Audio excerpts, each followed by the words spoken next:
Be aware we shared a flyer introducing our topic today to you, and we are discussing much more about mental health. And this evening, this is a crucial conversation surrounding mental health. I am your host, Emmanuel Kuom, and today we are shining a light on the profound mental health challenges facing our communities in Turkana County.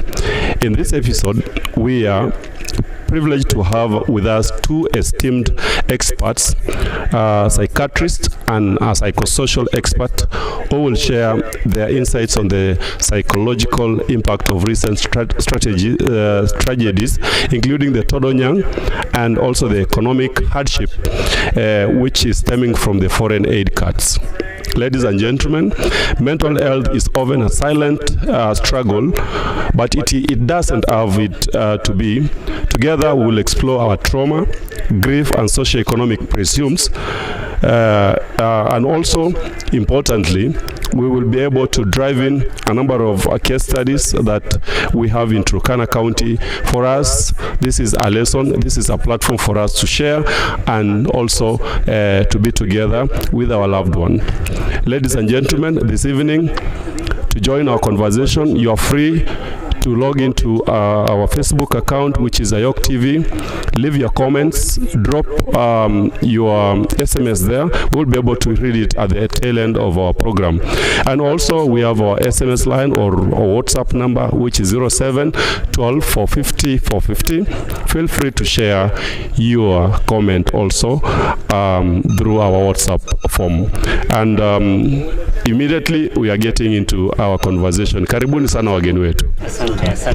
Yes, to discuss, behind doors or behind the background, we've had a conversation about what we are likely to share in this program this evening. So, and I'm happy to have you in our show this evening. Na nimeshukuru sana that you've come at the right time.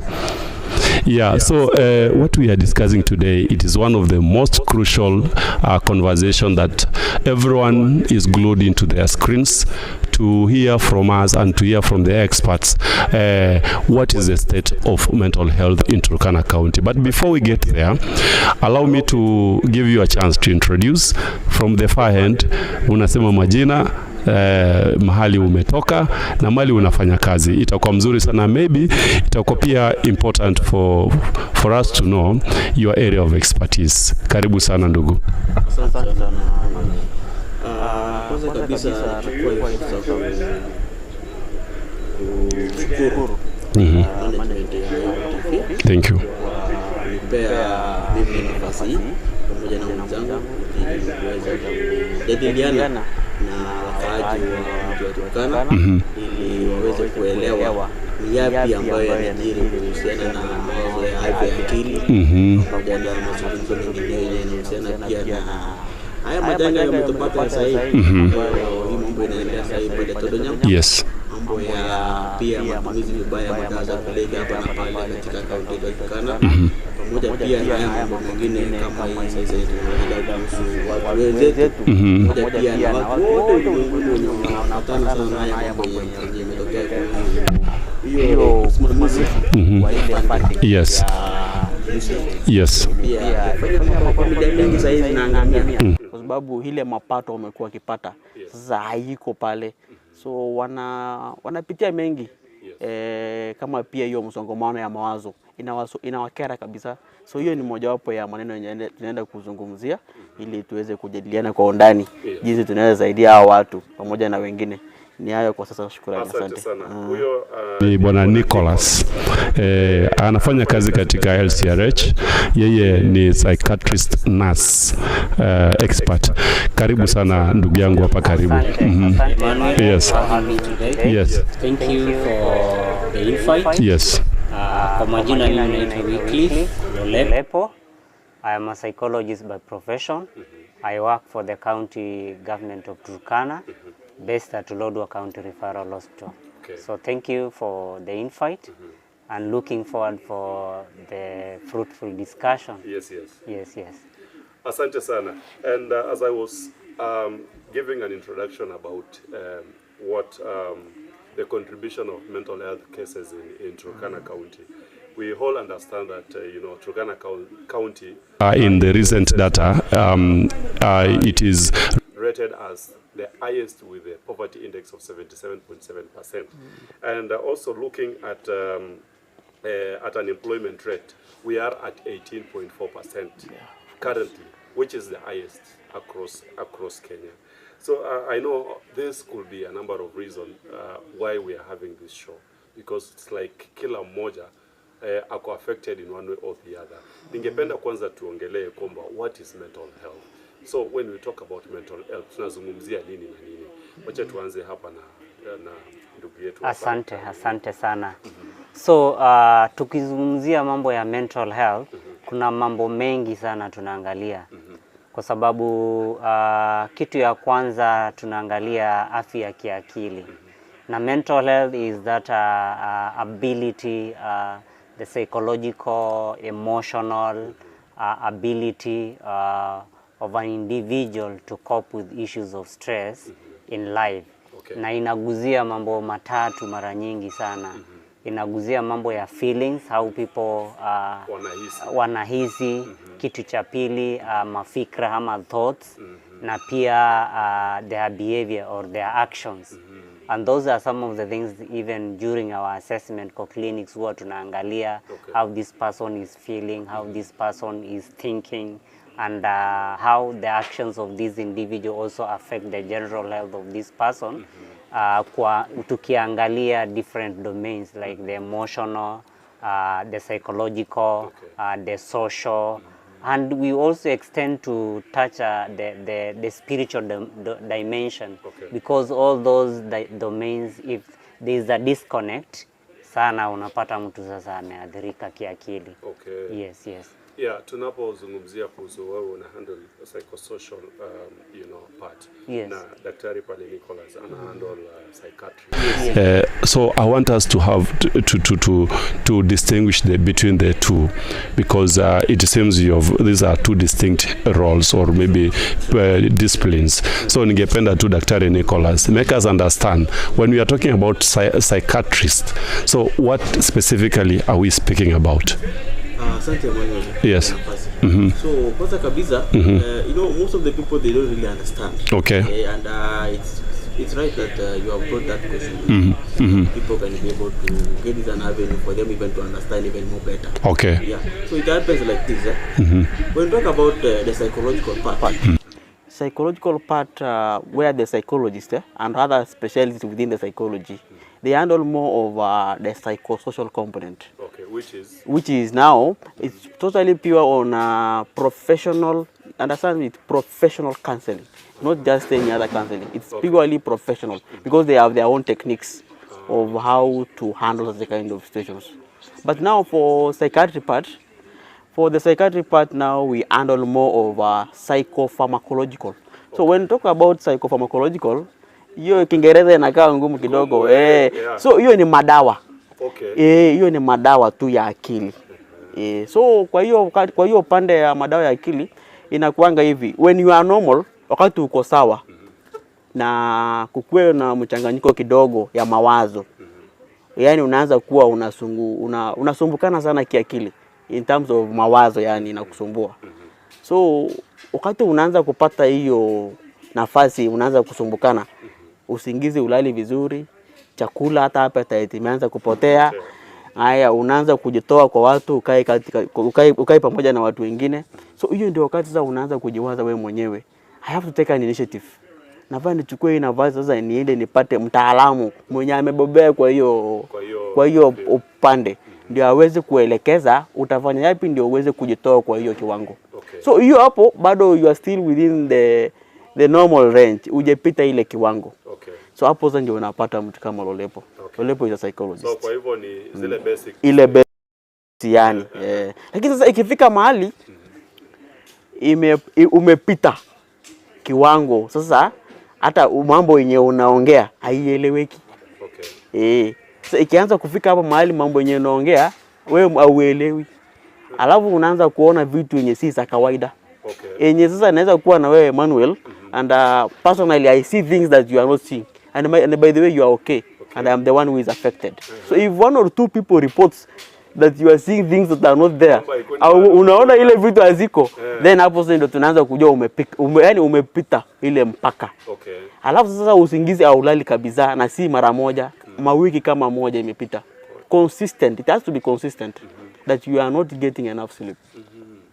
Na isikuwe ati you are busy doing something over the night. Mtu mwenye ako watchman inaeleweka. Ako kazi na amelala usiku mchana yote, na ama workers wenye wanafanya kazi usiku. So it has to be based on that ground. That naturally there is nothing you are doing. You are not engaged elsewhere. Basically you are looking for sleep. You are trying to grasp the sleep but you are not getting it. That now you umepita ile, umefuka ile mipaka. You are no longer now there on side of Lolepo. Umeshuka sasa kwa hii side. Now you are not normal. You have become abnormal. So by the time now you are becoming abnormal, you have transitioned. That transition alone shows that you have moved to the other side of being a psycho. Then your partner tunasema psychiatric.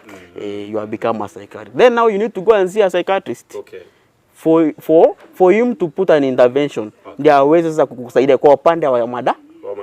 Lakini hawezi fanya kazi peke yake, lazima afanye pia na psychologist. So Daktari Nicholas, before tukuje kwanza on your responsibilities, like vitu yenye unafanya wakati patient anafika hiyo stage. Lakini hebu tuanze pale kwa identification. Unajua kwa identification, like as we draw even cases ya Turkana, like in your normal days, kazini pale. So how do you start your day? Like when you report to work, like the people you meet. So how do you even identify that this is a psychosocial problem? Asante Manu. Kwa hivyo kitu muhimu ni kwamba the schedule or a routine schedule of a psychologist is a bit crazy. Because most of the cases huwa tunapata, one of the avenues tunapata client in referral from concerned individuals in the community, where baada ya kuangalia what daktari has really mentioned about maybe this person is not really sleeping, all those things, or maybe they have some family related issues, they are experiencing a lot of stress, they are abusing drugs, they are having some constant conflict even with the neighbors, unapata the neighbors will take initiative ya to make those referrals. And that is number one avenue in which we get our client. Number two, there is an avenue whereby, because they know very well that our offices are stationed in at Lodwar County Referral Hospital, and some years back we created demand for the services that we are offering, both psychiatric services or mental health services and psychosocial. People nowadays come on their own looking for psychosocial services. So in a routine schedule, like now in a hospital setting, after seeing client from outpatient, because our services are stationed outpatient, we also extend our support to inpatient. And sometimes you might even be overwhelmed, because the people at the maternity ward will require you to come, and maybe their mothers who delivered and their infants, they lose their infant. Sometimes you are called from a comprehensive care clinic, ART site, where maybe there is a client who has defaulted from treatment. And it is a bit overwhelming, because the entire county, we have only 4 psychosocial officers who have trained in psychology. And one of them is stationed at the headquarters, and the 3 of us are stationed at Lodwar County Referral Hospital. And we have different specialization. One of us is stationed at gender-based violence. The 2 of us are the ones who are handling all inpatient and also outpatient clients. So it's a bit overwhelming, because there are clients who come, they have family-related issues, issues of relationship breakup, issues of drug and substance abuse, others issues of career, especially for young people.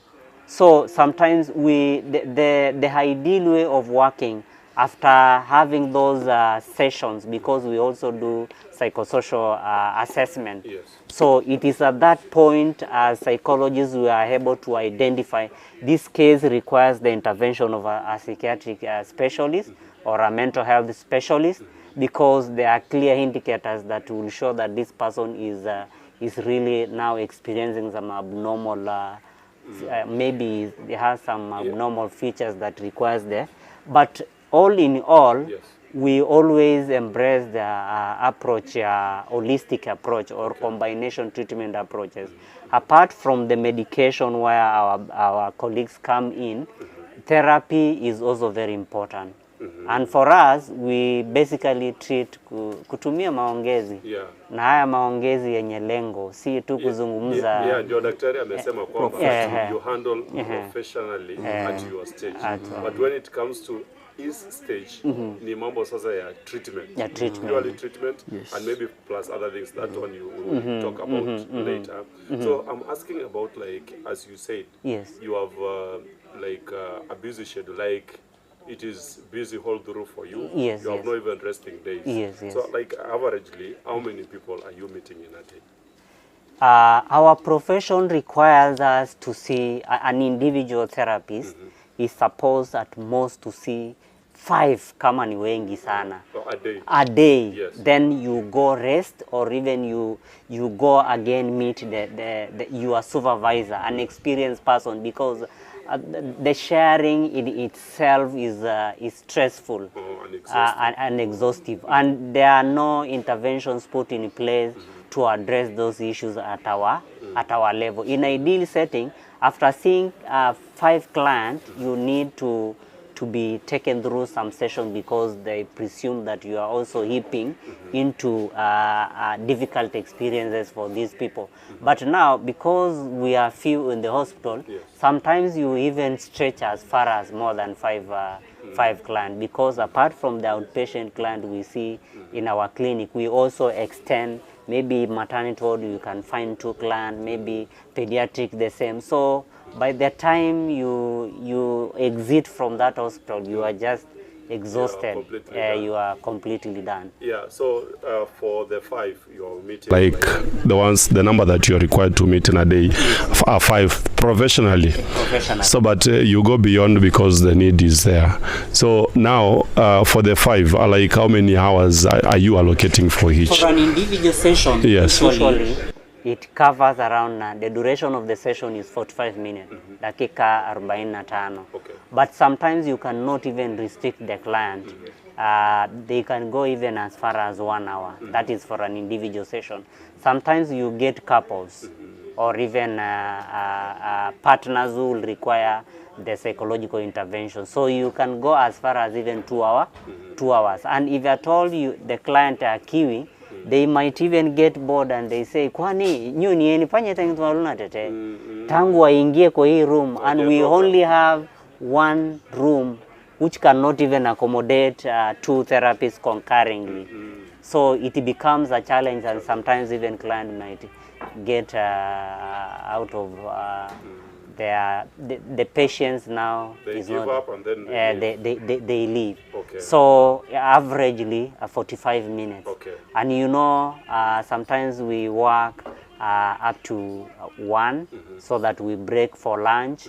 And if there are other cases, we are always within whether we can be reached. But we apportion the evening hours or the afternoon hours for home visit, because we always do a visit, both of us, a psychologist and a psychiatric specialist, so that if there is a case that is overwhelming, he comes in, and as we continue intervening as psychologists. Okay. Yes. Now to Dr. Nicholas. Yes. Dr. Wycliffe, how he spends, a day or even weeks, handling those patients. Now on your case, so is it the same case or you have a different schedule? Ours is a bit different, because at first we have several entry points where we are managing our clients. The first one is at the clinical level. So when I talk about the clinical level, is a clinic that is already being stationed at Lodwar County Referral Hospital. It has been seen that mental health clinic. So for people who doesn't know where the direction is, you just go to our main pharmacy. Just behind the main pharmacy, you can locate, there's a corridor there that goes direct to the administration block. You can just turn on your, if you're coming from the pharmacy side, then you can turn from your left side. Then you can see the clinic there. So that clinic is just next to the psychosocial office. The former Emergency. The former Yes, emergency, yes. exactly. Right. So that clinic, there are clients that we have already booked for appointments. They have scheduled appointments. So we see them on a daily basis because they have different dates. Okay. So you can find like a day like today, I have seen almost more than 40. Yes.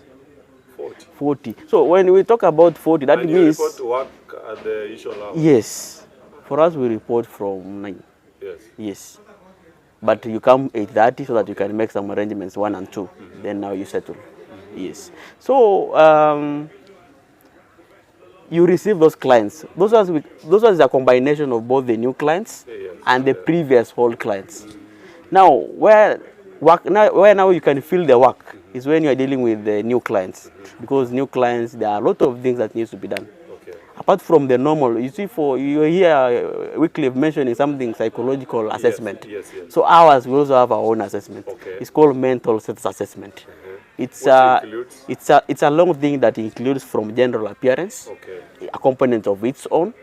Then you check on the speech, you check on the mood, you check on the cognitive function, and the sensorium, all that thing about the brain. Then you check on the thoughts. You check on the thought process, thought content. Those are the things that is entailed in that assessment. So by the time you are done with the assessment, you will have pinpointed the key areas with the range, key areas with a problem that will help you with others that I'm going to mention for you to come to a diagnosis. By the time I say, Emmanuel, you have this diagnosis, for example, You have already assessed you have completely exhausted all the avenues. That is one of the components that we are using. Yes. Then the second thing is blood investigations. There are various investigations we do. Lab works, meaning we need to request some lab works to be done. That will be a guiding principle for us to make a diagnosis also. Because there are other blood disorders or disorders that are within the blood system that can attribute for someone to develop a mental disorder. For example, malaria. That's why you hear people having cerebral malaria. Yeah. It's a mental... Yes. Cerebral malaria is it affects your cognitive function. You behave differently. So that's one of the lab works that we'll request. Something like a VDRL. When I talk about the VDRL, we're talking is maugonjwa sasina. Yes, syphilis, those ones. You know, they direct you, and you end up even getting a mental disorder when you are having syphilis.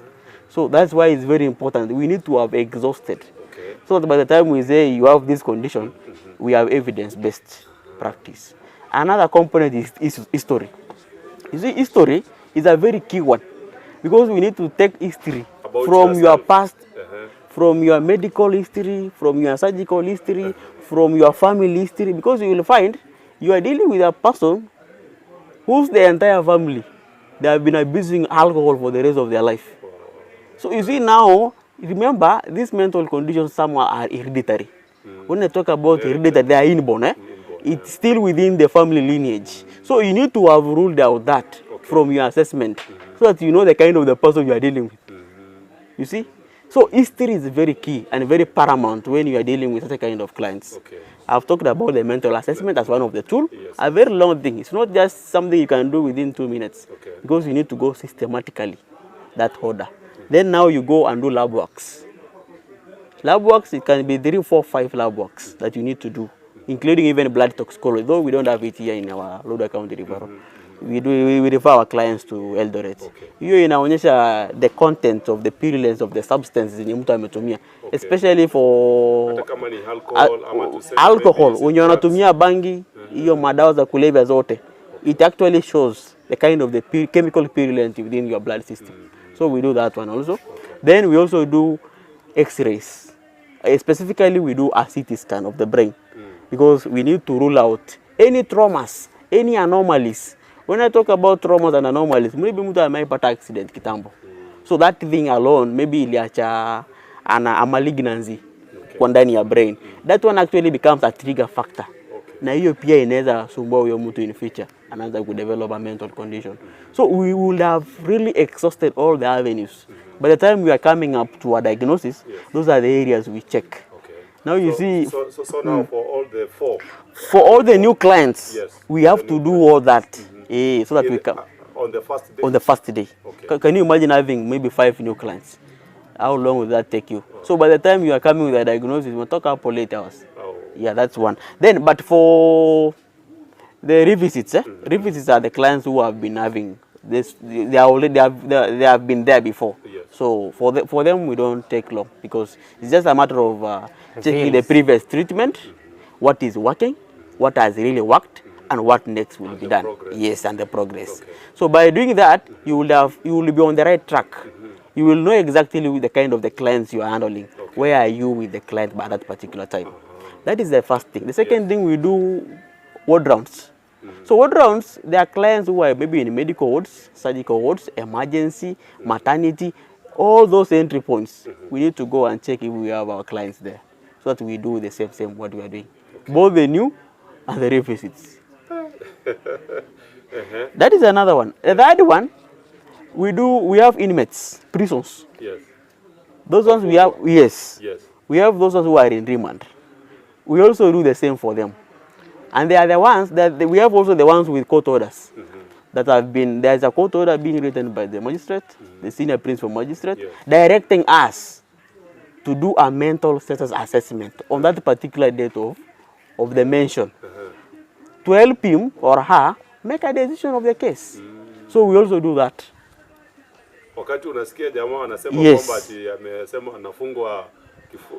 anafungwa maisha, alafu unasikia jamaa kidogo amepelekwa hospitali. But you find most of the clients being brought to our department, serious cases, very serious cases. The ones with the Court of Appeal, the cases in the Court of Appeal. Yes. I mean the High Court. Yes, I could. Those ones, most of the cases are being brought for murder, maybe rape, all those Defilement. serious defilement, those serious cases. Those ones that require actually your mental need to be checked up. So those are the cases being requested for mental status assessment by the senior principal magistrate. Okay. Yes. So that's one of the work we do. You do. Yes. Yeah, I see. Very technical. Yeah, in fact, I think I appeared 2 weeks ago. Yes. Before the senior principal magistrate. Yeah, there was one of our clients that was presenting the report, because you need actually to prove the kind of the report you wrote about the client, of course, so that you help the magistrate to make and also that one is also an evidence or for the investigative agency. Okay. Yes. Another one, the final one, The final one. we do also what we call firearm mental status examination. But that one, yes, Bunduki. bunduki, the firearm, yes. If you need it, we need to do it a mental status assessment for you. Oh, okay. Before Yes. you are issued. Before you are issued, because we They actually have to need, assess your yes, mental of course. capability. Yeah, but that one we do with a small fee, but it's Okay. negotiable. Yes. Okay. So that one we do for people with private businesses. Maybe you want to protect your business, maybe worth 100 or 200 million, more than or even 20 million.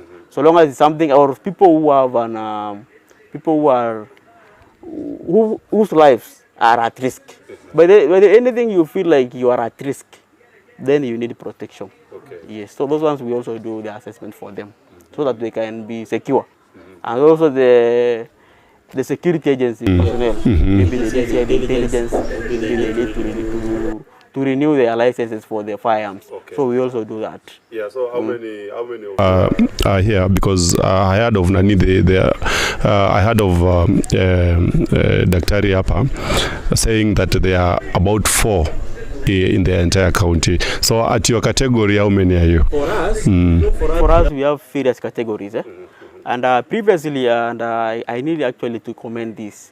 I really appreciate the step people within the Turkana County have taken. Because previously we used to refer all psychiatric cases to MTRH. But of late we don't refer, because we only refer maybe some things that we are not able to do here. Like maybe the lab work, like the blood toxicology, and also maybe MRI, because we also have a CT scan here. So those are maybe the 2 things we usually, because the rest of the things are just the same. Because if you go to even Nairobi, Mathare, the same people like us are the ones who are there, and they just do the same thing. So for us, we have around five psychiatric nurses, one psychiatrist clinician, and one psychiatrist. Yes. So that is the categories. Okay, categories. Yes. So what I'm meant to understand also here is about that those who are currently handling the psychiatric department, Yes. they seem to have done specialization. Exactly. Yeah. But with a medical background. Oh, okay. Yeah. So That person is either a nurse, a clinical officer, Yes. or a medical so officer. you yourself, you trained as a nurse before? I'm a you nursing specialize? officer. Okay. I've done a bachelor's degree in nursing. Yes, yes. Then I specialize in psychiatry. Oh. Yes. Oh, okay. Yeah. Sawa. Now to Daktari. Yes, yes, You've yes. had Dr. Nicholas. Yes, You yes. know, giving us now a synopsis. Yes, yes, Stages yes. of what they handle. Yes, So yes. I'm taking you back to the question I asked you Yes, about, yes.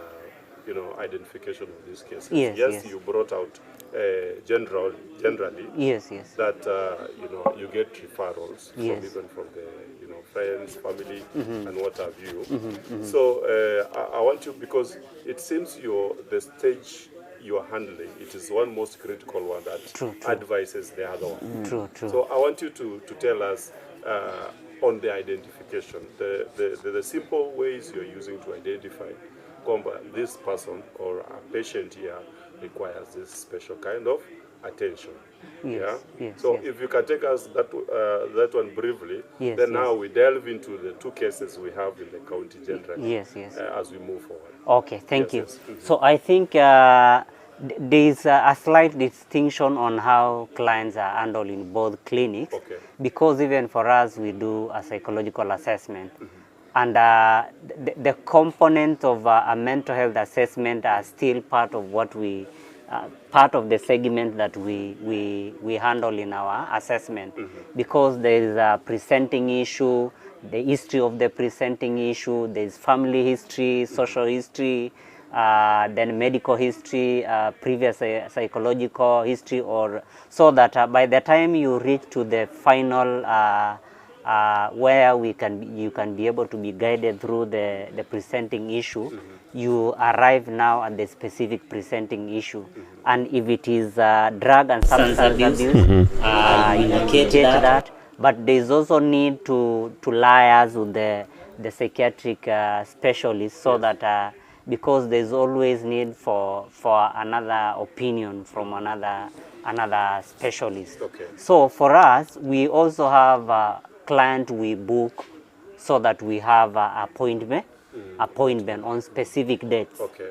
Then the ones I talked about, the referrals, those are the walk-in. You've not really planned to see them, but when they appear at the hospital or to the clinic, or they come to the clinic as walk-in, you have no option. You need to attend to them. Okay. You need to attend to them. And that is exactly what will enable us, the psychological assessment will enable us by the time we are finishing the assessment, so that we come up with the treatment approach or intervention. Okay. Intervention. And for us, there are so many treatment intervention after now identifying that this client has a specific issue. There is, first of all, one of the treatment intervention is therapy, which is now counseling or psychotherapy. There is also another treatment approach we use, psychoeducation. There is also motivational interviewing. There is referral, where now we link or linkage to the psychiatric clinic. So we work as a team. Okay. We work as him. There are even moments where we can even gear our energy to assess this client holistically with the consent of the client. With the consent of the client. So. Okay. So let me try to put it this way. Yes. Yes. Like in a situation where we are currently, we narrow ourselves to two cases. After the inauguration of Donald Trump, among the 5 orders he signed, one of them was the foreign aid cut, rendering many organizations in Africa to close. Yeah. And for the case of Turkana County, we are speaking of big organizations that have been, the Turkana community has been relying much on aid. Yeah, we're talking of World Food Program that has been the largest beneficiary of the foreign aid, and we can agree that even as we speak, the refugee community is protesting because of the lack of the necessities or reduced attention on the basic. We are talking about numbers, young people, losing their jobs just like that unexpectedly. The order came and then it cut short of their employment. We are speaking of about over 40 communities or families who have lost their loved ones in Todonyang. As we speak, the search for the 45 bodies, is still ongoing. Only 3 bodies were found the other day. So we are speaking about this community, these people or households that have lost their loved ones, and at the moment they are in agony. They are, people are in pain of losing their loved one. Majority, they are now jobless for almost about 2 months now. So as the individuals or experts who handle this issue, for my case, if I lose a job today, tomorrow I start, there's a lot that happens to me. So I want us to speak for them. How will they even cope with pain? Which best way to cope with pain, especially when you're losing your loved one or maybe even losing a job? If we can start with you as we proceed. Thank you. Yes. So there are 2 things that are coming clearly in our discussion.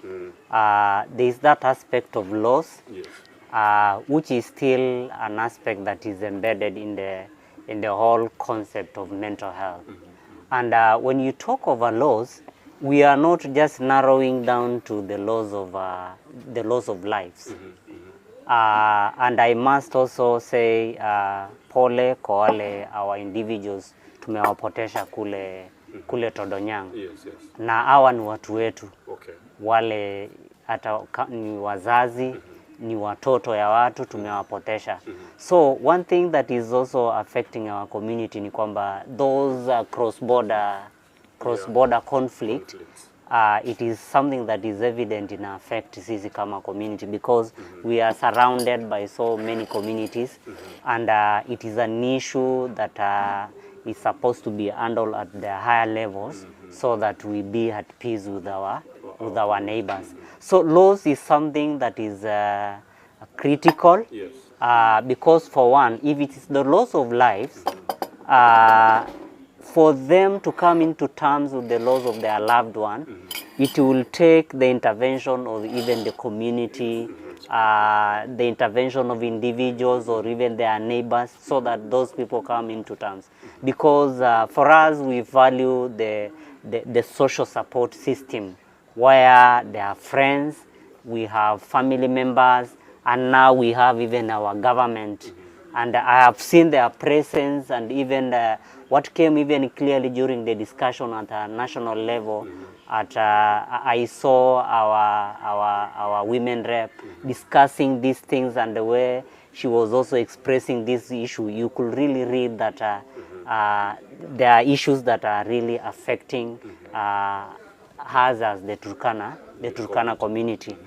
And we are not, apart from losing lives or the loss of life, there is also an aspect of property. Property. Because I understand those people are conflicting because of even issues of resources, and you understand very well that the resources are very scarce. So in a scenario whereby we have little resources and our neighbors also have little resources, so we crumble over these little resources. And that is exactly what, so the loss of property, which comes as a result of people having conflict over the scarcity in resources, is also one thing. And death and loss of property, those are tangible losses that you can really account for. And there's also loss of status, even like what you've mentioned, even maybe you are a senior person at one point, Yeah. Your title now Yeah. is, and this is evident even in our context. So that deprivation of something that is valuable to you is what we consider as a loss. And when you lose someone, property, even a job, like what is coming clearly even at this particular time, we've been banking on foreign aid. And since even me, during my entry into the world of job, I started working in non-governmental institutions. And one thing that is very key, Manu, if today I lose even the job that I have in the county government, or even any something that your livelihood depends, it is one of the stressful situations. If you assess that person, the stress levels are very high. And if someone, the job, maybe they are used to maybe luxurious life, driving. You know, in NGO, you have an opportunity to utilize even vehicles for the NGOs. You're flying frequently. You are flying frequently, and you are not using your own pocket or your own resources even to fly to Nairobi back, because you are working on a project that supports you.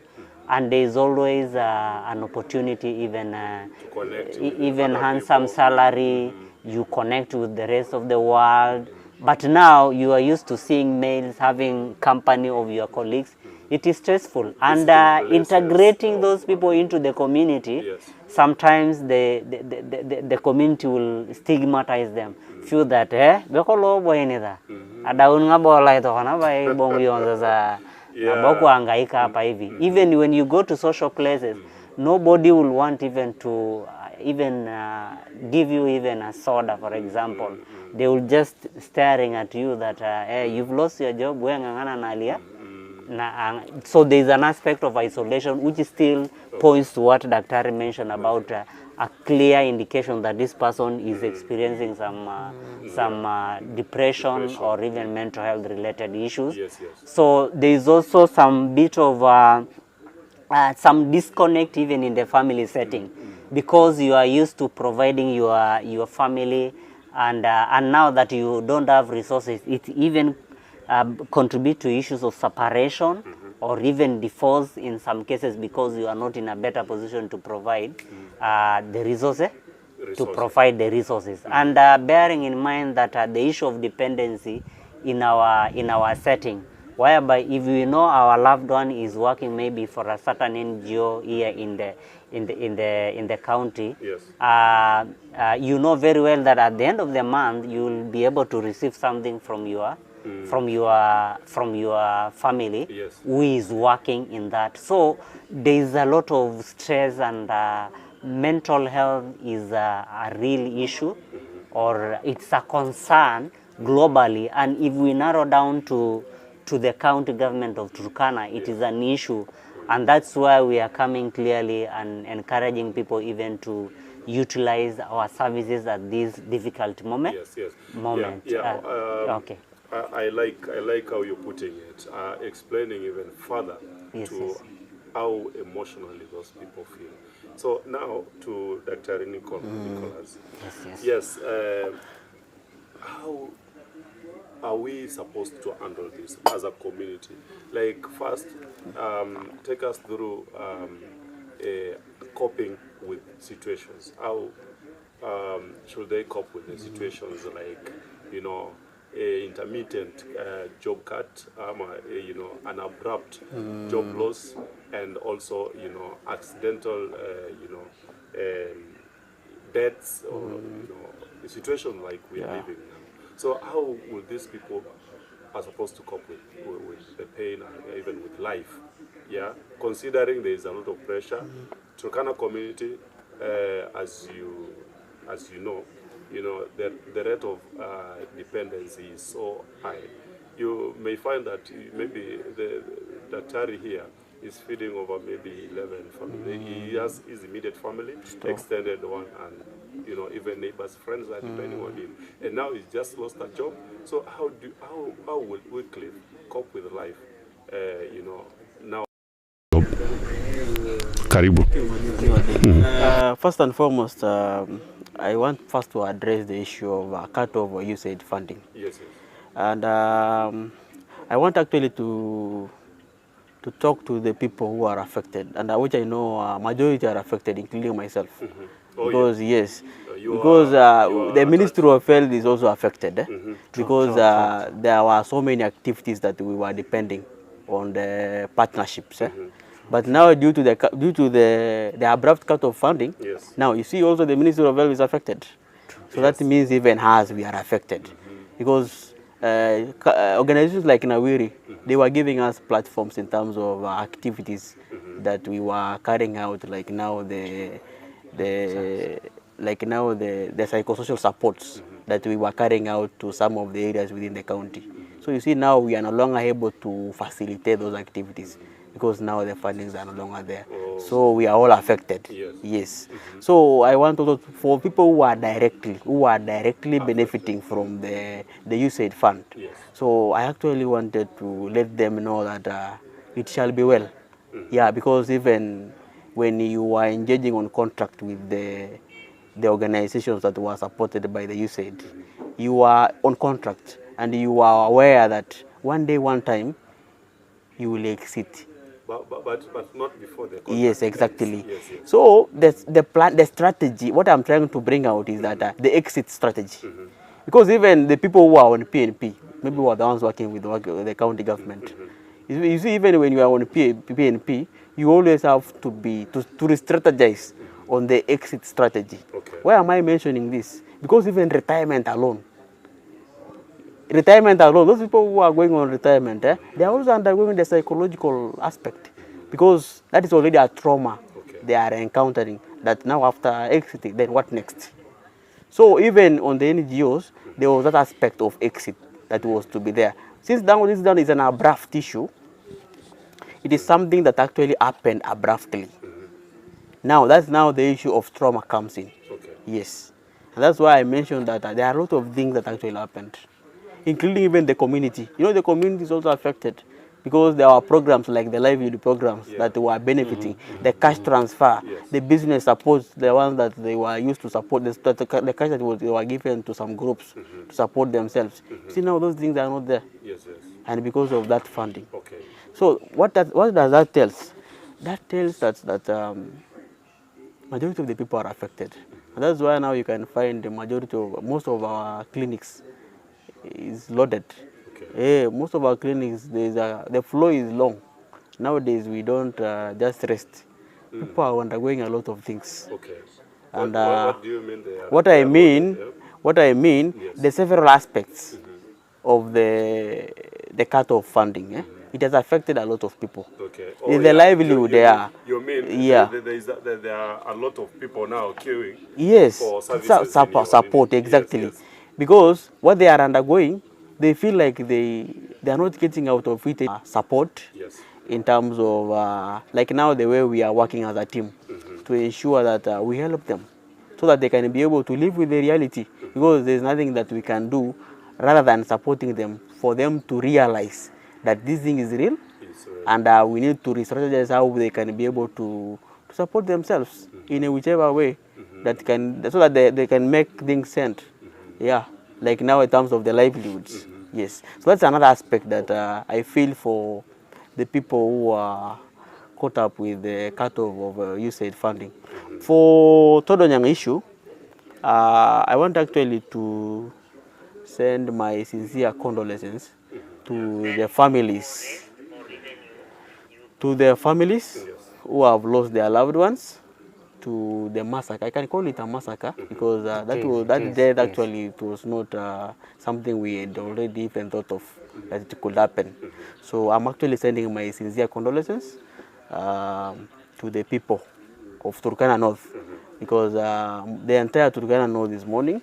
And since I've used to work in Lokitang, there's a time I was working there. So those people are like my people, and I feel for what they have encountered or what they have endured. And even for those ones maybe who are injured, I wish them quick recovery. And I hope things will, the collaboration between the Interior, the Ministry of Interior and other sectors, I think they can be able to fast track and see how best even the bodies that are missing can be retrieved. I think that is where now we feel now that there's support from even the national government. Yeah, the attention that was taken by the government to even sending the contingents. Maybe the team, Red Cross going there, the county government, the national government, the CS coming, the two CSs coming. Is it also a move to healing the community that is bleeding? Okay. You see now, when you talk about issues of mental health, you know, mental health issues, they require the attention. You see, the attention, we say, the people who are living in one household, the husband and wife, see, each one requires the attention of the other one. That attention is a healing process. Yes. Attention alone, it helps or it aids in the healing process. So, the moment we see both the national and the county level contingents are going there, you know, that alone shows togetherness, unity, and at the same time, it's like you are giving them hope that it shall be well. You are giving them hope that pole, you know, that is a way of being together. And you know, itakuwa sawa. And you know, that's one of the components the psychosocial team are dealing so dearly. That's why even some of our colleagues are there. Most of the psychosocial team, they are there. For the issue. There is quite a number of people recommending that our people require psychosocial services in Todonyang. So, and if you have taken that move already, that's very commendable.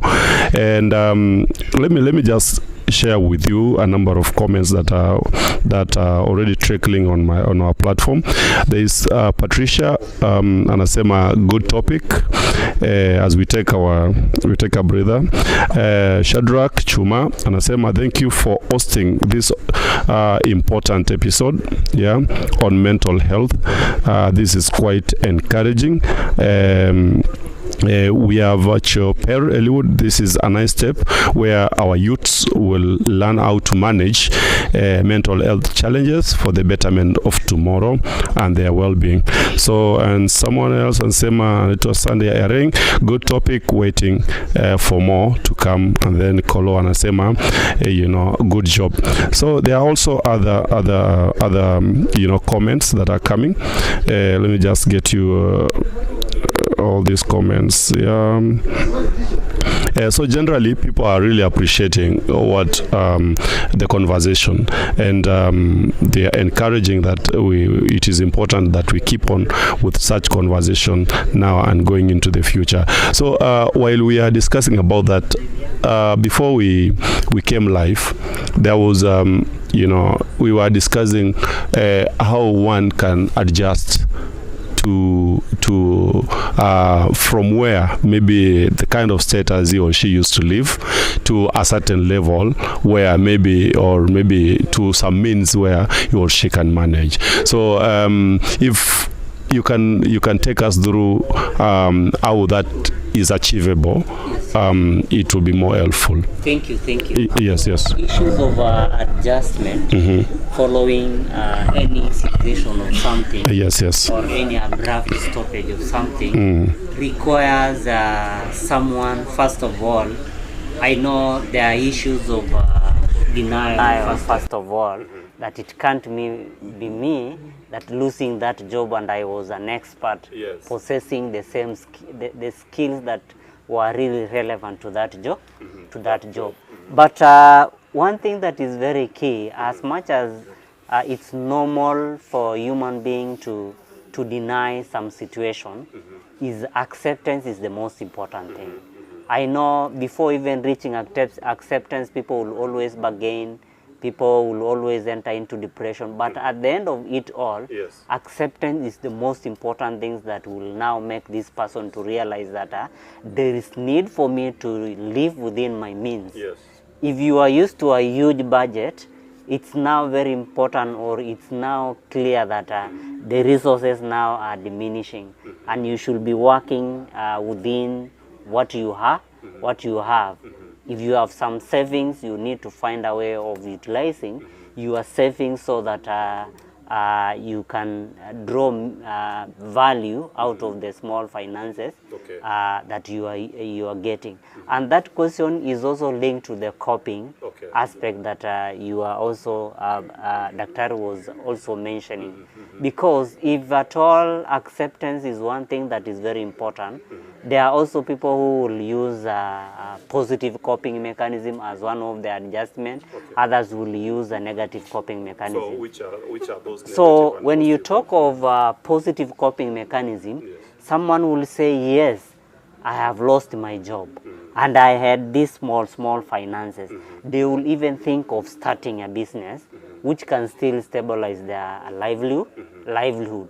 They number two, they can still integrate with the other community members, and that integration alone means those people are also welcoming. There is no aspect of discrimination or stigmatizing them because maybe they have been working in an NGO setting. So if at all you utilize the positive coping mechanism where you accept the situation, live within your means, be able to be integrated well with the community members, or even appreciating that at one point or someday this job is going to end, it will now speed the adjustment and you can be able to cope well.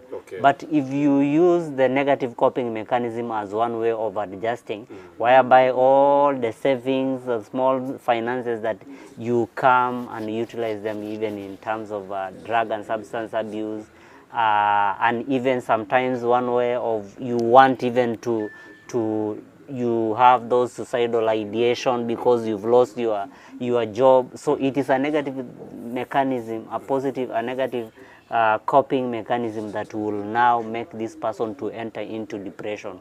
And those are the immediate people that will form part of the potential candidate for mental illnesses that will suffer more in the community because they need to have the connection with other community members, and that is one way or the several ways in which people will always adjust. And we have different ways in which people cope with the situation. A thing that might appear very difficult for me, someone else might see it as a minute thing that can be shared. And the one thing that is very key is that will speed even the adjustment is that we have our traditional ways of coping, where we need to work together or to mingle together with other community members. We also have structures like we have elders in the community, we have religious people. Before even coming to seek professional services, the community or even at an individual level, you have your internal resources that if you can be able to accept, if you can be able to utilize your small resources within your reach, you can be able to adjust well. Oh, fantastic. Thank you, thank you. You've heard from Wycliffe. Yes, exactly. Very elaborate and educative. So if you have anything to add or even further, delving into, extensively into what he has said, it will be more helpful. So there's something I want to put it very clear. Yes. When it comes to coping or adjustments, Yes. People cope differently, and we cope differently based on the situations. Okay. How somebody who has lost a job copes, it's not the same way as somebody who have lost a loved one copes.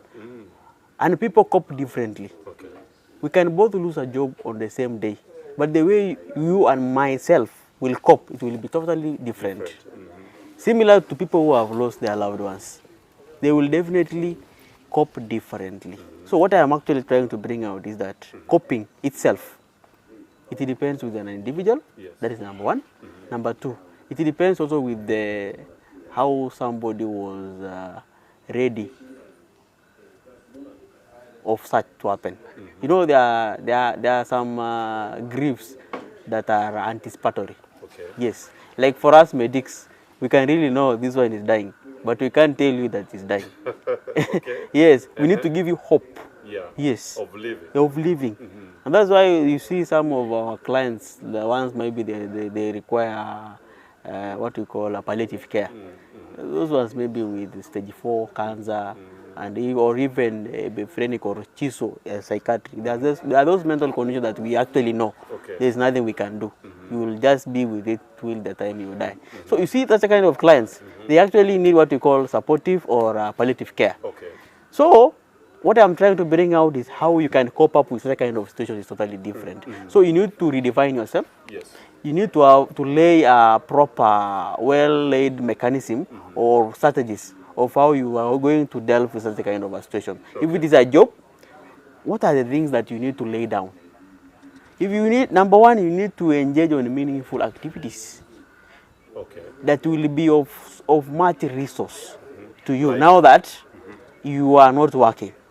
Yes, but that's why you see even some people when they lose job, and it's not necessarily that you do actually what you went to school to do. You can do something and you perfect. Yes, I've seen young people doing some wonders online, and they are generating a lot of income. Yes, so there are many other avenues that someone can sit down and research himself or herself, and it works out. So that is number one. You need to engage yourself in meaningful activities by accepting. That's why Lepo mentioned that Wycliffe, issues of acceptance. By the time you accept this issue, that's now what I was talking about, the reality. You are coming in terms with the reality that this thing, that this thing is done. If it is marriage, this thing is not working. You know, when you come in terms with the reality, then it helps you even in terms of recovery. You know, when you are not accepting that this thing has happened, then it means even your recovery duration will take long. Similar, even to our management, treatment. You see, client who has not accepted to take treatment, like mostly we experience that on clients on CCC. Those are clients who are taking IVs, and many other drugs for chronic illnesses. They are always on denial. They don't want to take treatment until they come. Until now, they come in terms that this one they need to, and it's already too late. You see, when you accept something, you are even reducing the duration. You see, you are reducing the duration of you suffering. Yes. That means your healing process will be faster. So, coping itself is a strategy. Yes. And that strategy is different with people. For loss, people undergo loss and grief. And you see now, grief comes with the emotion. Because it's like the result of loss. It usually comes as a result of loss. And therefore, you need to come into terms with the loss itself for you to be able to manage the emotional component of grief. You see now, if you are not coming in terms with the loss itself, that means, because grief itself is the result of loss. Now, when you are coming in terms with the loss, then now it means even the grief now, the process, the emotional component of loss, it will be very easy for you to manage. So which one comes first? Because I think the loss comes first. Then now grief comes in. And it will depend which kind of grief is that. Yes. Because it is the result of the other one. Yes. Now you need to come in terms with the loss itself, so that you can be able to manage the grieving process. It's a process itself. Grief is a process. Which again it takes time. Yes, exactly. So it is in that manner that we will be able to cope based on what has happened. If it is like the loss of the job, then you need to come in terms with it. Then now you put a lay down way out of how you are going to manage the situation. And that's why I mentioned about the professional help, where you need to meet a professional psychologist who can be able to take you through how are you going now to manage the coping strategy. That is one of the issues. The second one is what I mentioned about you need also to engage yourself in meaningful activities that will help you. When your mind is not engaged. That's why even people say that an idle mind is a devil workshop. Yes. So you need to ensure you engage on meaningful activities that will even make your mind active. Because once your mind is active, then everything is cool. Yeah, when you are mentioning about you know, how some people react to losses. Yes. Like, you know, some will tend to go to a busy place to listen to music up to morning. Let me hear on that one. Lolipo mentioned it Yes. about positive and negative coping mechanisms. You know, it is in that situation, it is in that time Yes. that now somebody will decide in which way he or she will be able to cope with the situation. Yes. Others will decide to cope with it positively. Others will decide to cope with it negatively. And that is exactly what makes them happy. Yes. You know, here we are talking about happiness. So a negative coping Yes. can as well result to healing. Exactly. Uh-huh. And you see, according to that particular person, to him or her, that is her healing mechanism. But to others, it's wrong. Okay. Yes. And you remember, there is no wrong or right coping mechanism. Because it actually depends with the person who is affected. Okay. For you who is not affected, you will not see it. But according to that person who is affected, that is his or her way of healing. At the end of the day here, we want that person to make the right decision.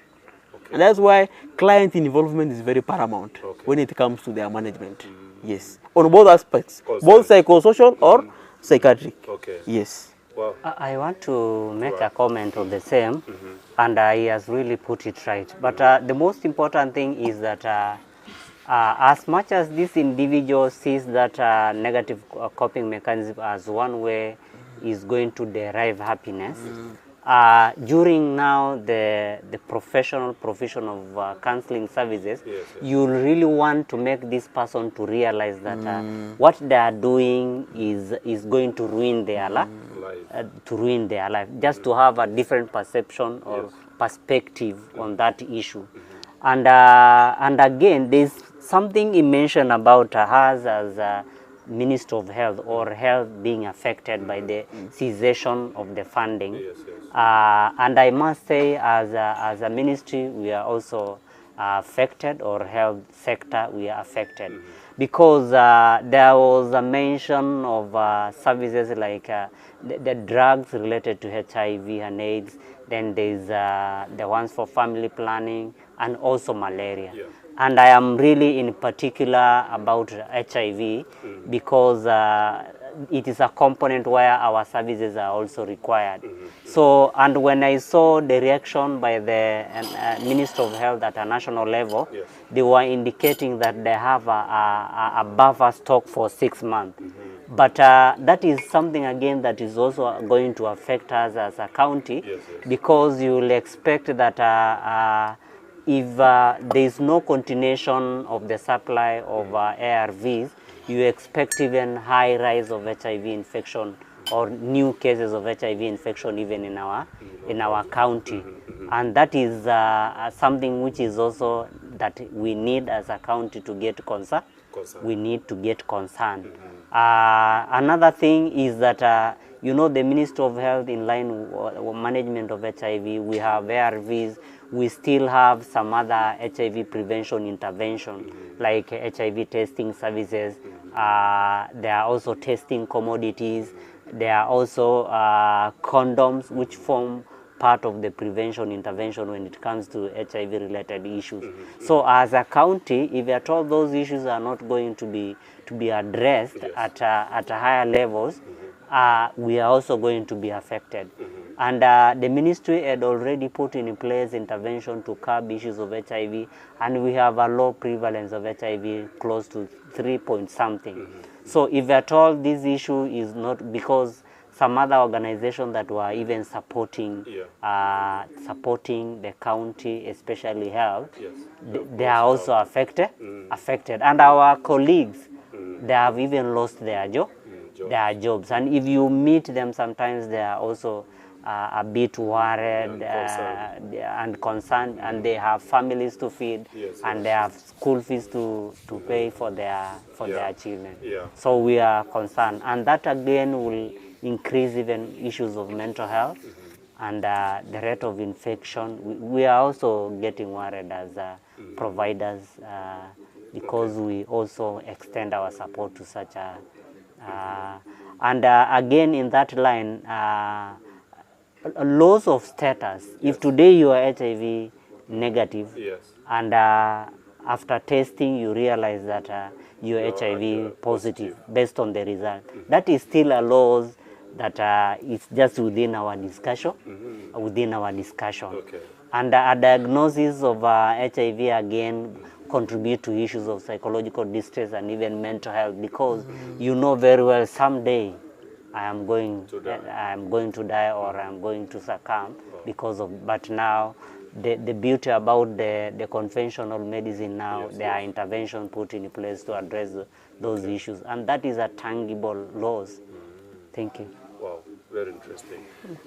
I'm liking the conversation. I don't know why on my gadget I can't access all the comments. If my technician there would help me get his gadget. Let me read what I'm seeing here. Yes. Somebody called Lim says, hi, opening show. Thank you, IOP TV. The great son of Sonyoka anasema great conversation. We have Tinted King anasema is following us live. Jesse anasema, how can the affected people cope with the stress? What strategies or interventions can be applied to the affected ones used to get out of stress? So I think that one you have mentioned, but in case there is something else you want to add on, you feel free to just speak. We have Lotoni anasema, good topic to hold. Loya Elele anasema, I'm watching you from Jack City. Robert Tewet anasema, watching you from home. What a powerful topic. We have Bernard Ekamas anasema, watching from Kitale. Good topic. The two gentlemen are expert and professional. Kudos and keep it up. Yeah. So those are the ones I'm able to access. We have. I know there are many more that came earlier. I will get to see them later. So I want us to get into specifics as we conclude. Yes. As we conclude, to the specifics, we are talking about numbers. Yes. If possible, like at what age is mostly affected when it comes to mental issues? In Turkana County, we are talking here because this is what affects us, issues that are affecting our people. As we were checking on the global data, like we are told in 1 to 7 people, around 5 of them are mentally ill, So this shows this is one of the very serious, condition that contributes to deaths in the world. So I want us to speak about, from when we are talking about mental, what are the most common condition in the mental health that we can spot, or you can easily spot in Turkana, even in your daily undertakings. So and as we speak about that, so what age is mostly affected? Karibuni. So we start with you, just from speaking. Let's start from Nani. Thank you. Yes. Let me speak on this aspect. Yes. When you talk about mental health conditions, there are so many conditions that we have for mental illnesses. But the most common ones, I can speak about it because in a day, I can't be seeing even 10 of them. 10. That means there's a problem. Yes, there's number 1, issues of drugs and substance abuse. Drugs and substance abuse is a very big menace in this county. And when I talk about it's a very big issue because it's on daily basis, I can't miss seeing even 10 conditions in a day for drugs alone. And when I talk about drugs, there are conditions for drugs alone. Like there's what you call drug-induced psychosis. When I talk about drug-induced psychosis, this is a pinpointed specific drug, like either bang, cocaine, heroin, Mira, those ones, that has made this person to be psychotic, to behave in a manner that is not usual. Yes, that is one of the diagnoses that is very common in our county, and you find there might be a one trigger factor that has made this person to be in that status. Number 2, there's a drug, there's what we call alcohol use disorder. This one is actually alcohol alone. This person is not psychotic. Okay. This person is normal. The only problem is that he's addicted with alcohol. Yeah, he drinks like, Yes. you know. So what we usually do with this kind of a person, we engage weekly on the psychosocial component. Then on my side, I do now the treatment aspect. And my treatment aspect actually will be based on the organs, Okay. the liver. How is the status of the liver? Okay. So meaning I have to do an LFTs, that is the liver function tests, Okay. to prove the status of the liver. Then if I see there are abnormals within the liver, then I have to intervene immediately. Or I do what we call a multidisciplinary approach, meaning I have to intervene the physician in place. Okay. The physician is a medical doctor who have specialized in medicine. So meaning I need to engage him in place to ensure that we manage this person, the liver itself. Okay. Are you getting that? Yes, I'm getting. Then we also need to do what we call detox. Detox is the drugs that we use for that purpose, for detox. And Both antidepressant or what? not antidepressants. These are drugs. They are anti-alcoholisms. Okay. These drugs actually helps in terms of cravings. You see, you crave for something. Like unatamani kitu fulani, like for him or her is more deep crave for alcohol. Okay. So you need to use something that will counter the craving, and there are specific drugs for countering that. Okay, that we do prescribe. They are both oral, Zacomeza, or we inject on an IV fluid, Iran. As time goes, you will find when you do a repeat of the liver function test, you will find there are things that have actually changed. Okay. Yes, and that actually tells you that intervention works. Are you seeing what I'm trying to pick out? Yes, that is the second one I've just mentioned. Yes, yes. Then there is another one. It's called polysubstance abuse. These are just diagnosis within drugs. I've not mentioned other mental conditions, just only drugs. Can you imagine how drugs alone have a lot of diagnoses? There's another one called polysubstance abuse. That is a diagnosis that shows you from the word poly. It means it is several. Yes. So you find this person is abusing alcohol, is abusing bang, is abusing cocaine, is abusing mera, is abusing Colbert, the one they set. So many things. So a combination of all these is what we call polysubstance abuse disorder. So this person, you cannot manage him the same like the other one that you So you see, you are managing them differently based on what they are abusing.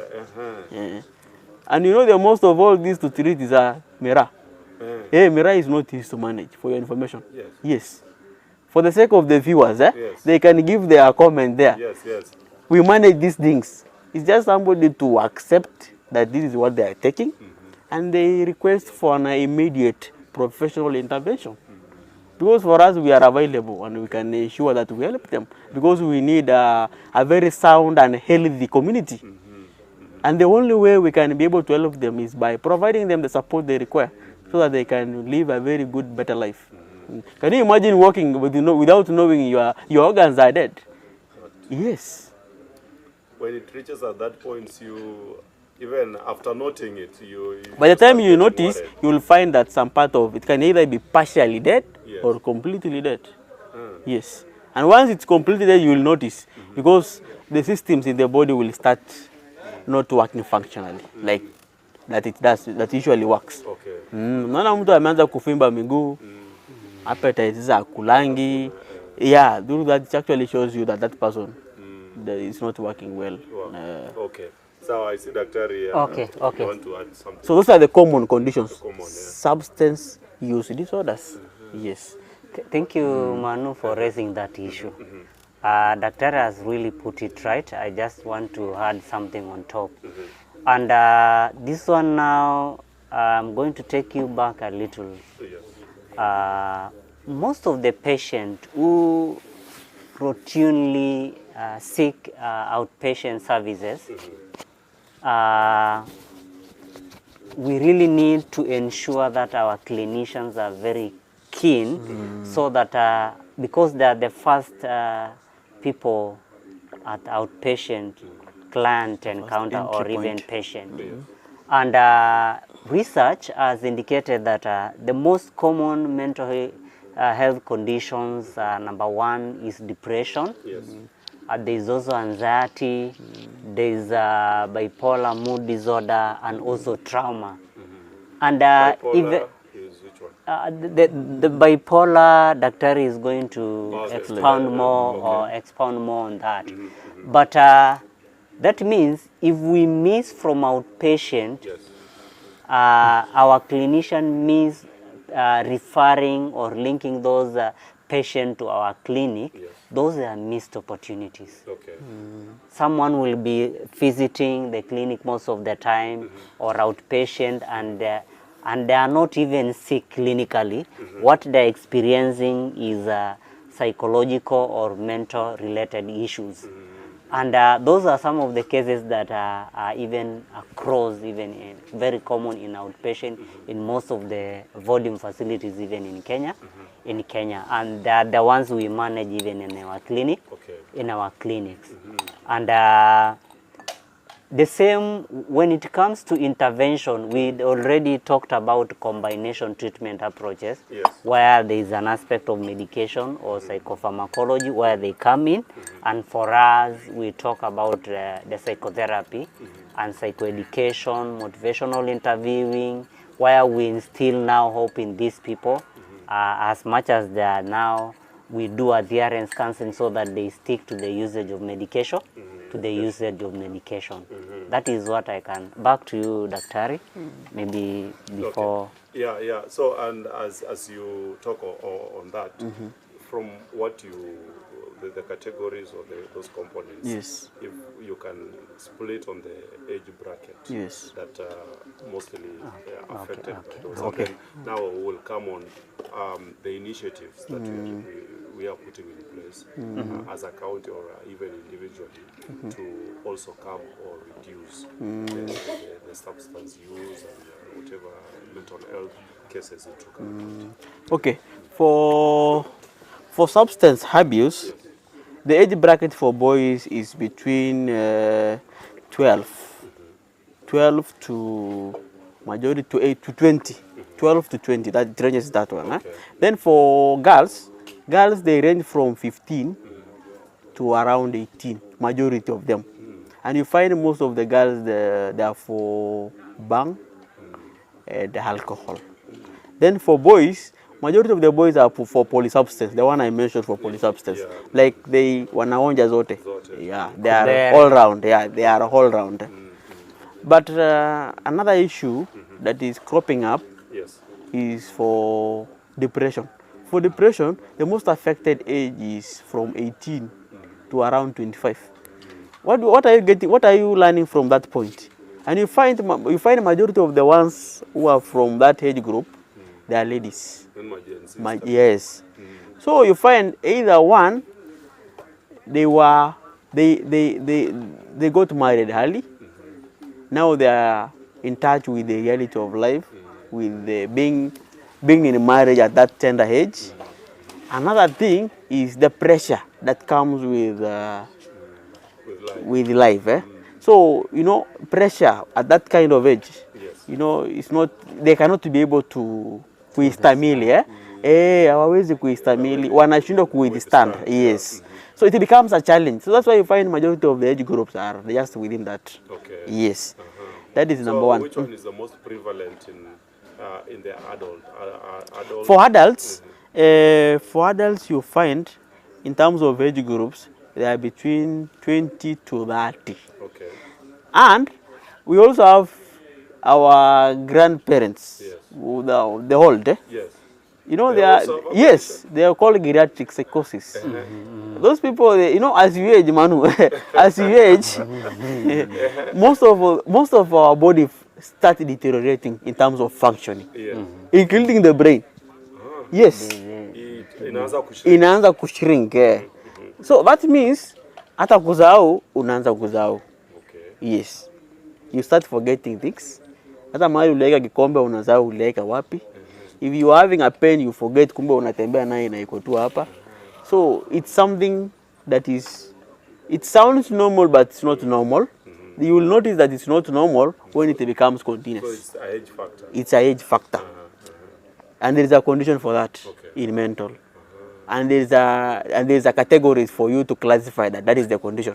You cannot just say, you cannot just have one instance of something, then you can say you have it. I cannot just say, Manu, you have a sleeping disorder just because you fail to wake up the right time that we agreed that you need to wake up, or you fail to sleep the whole day. No, there's a category for that, for you to be classified in that category. So when it is often. Yeah. So even for the age, they have their conditions. Okay. Yes. The middle age group, they have their conditions. But the majority of the conditions are for drugs. Okay. Majority. And that is the youth.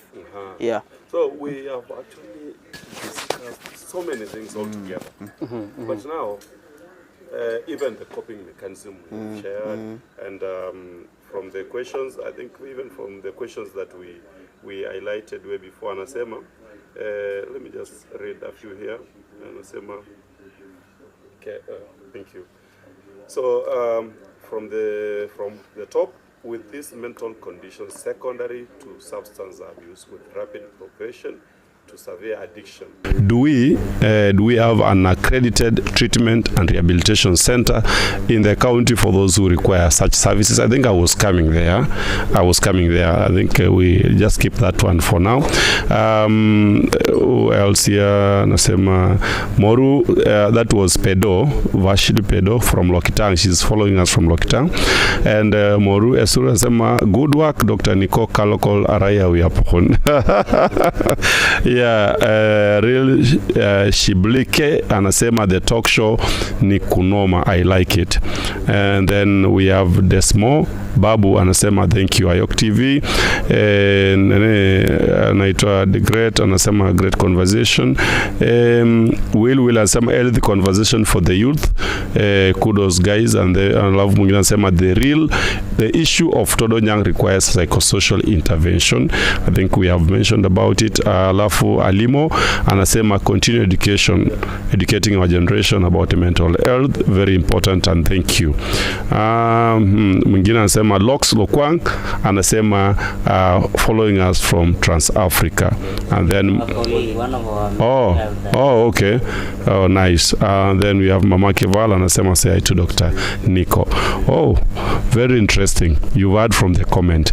So let's talk about the interventions that we are putting in place. Do we have facilities that support your work, and what maybe do we need as what are we pushing or asking the government to do for us to have these cases reduced? I like how that question has popped up. Yes. Because it's the conversation we have been having. Yes. As a department, as a ministry. Yes. And what I have really noticed is that the ministry itself, they have a laid plan in terms of there's a rehabilitation they wanted. There are centers that are going construction, either for the units, mental units, and for rehabilitation.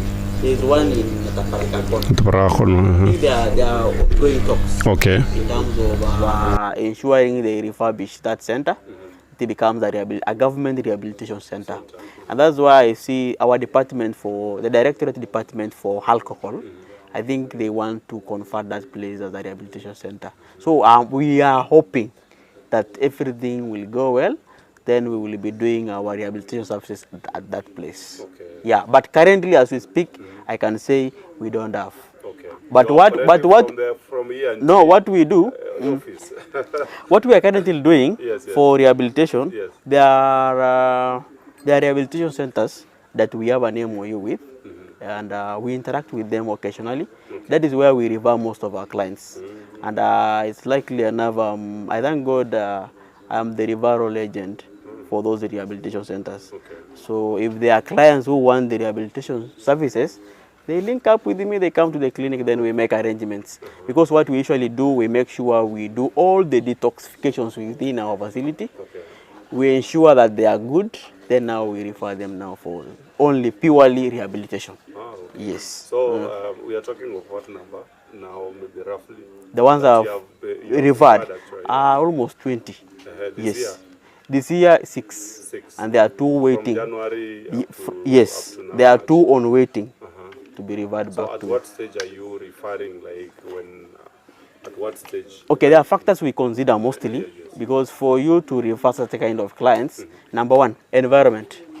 We consider the environment where the client comes from. Because you can't tell me, Manu, that we are able to manage you completely and the locality where you are coming from, there is a lot of toxicity. Hapo machanga zinapikwa hapo kwa hiyo kijiji. And you want to tell me, now you want to tell me utapona ukiwa hapo. No.